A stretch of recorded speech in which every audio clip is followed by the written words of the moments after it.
Pre, ang init ngayon, no? Sinabi mo pa. Pre, wala na ako naisip. O, ano naisip mo? Umuwi na lang kaya tayo? Lo, init-init sa bahay eh. Weak. Ang init-init eh, nagkakape? Oo nga eh. Weak lang kasi kayo. Lo.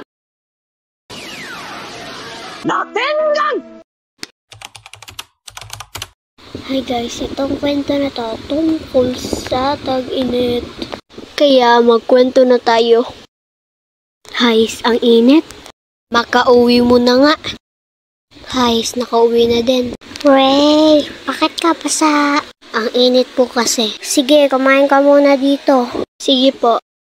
Ray, pakibukas nga ng kurtina. Okay po.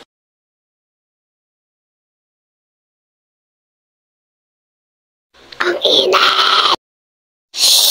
Ha, weak. Ang sunod naman ang hindi naiinitan. Ano ba naman yan? Ang lamig. Makalabas mo na nga.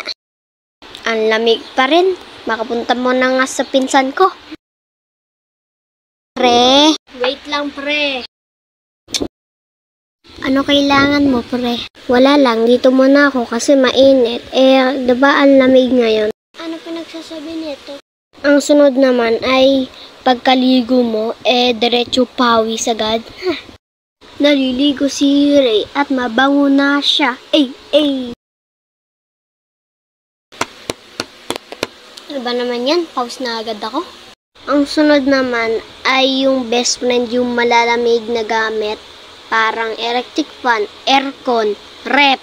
Parang ito. Kuya, peram po ng electric fan. Ang init pa. Ayoko nga. Yeah! Ang lamig! Ray, sarado mo na yan! Sunod ay yung hindi napapawis. Parang ito.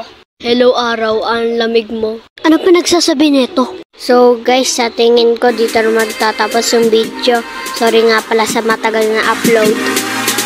Shout-out nga pala sa mga to. Thank you nga pala sa mga fan arts. Yun lang. Bye-bye.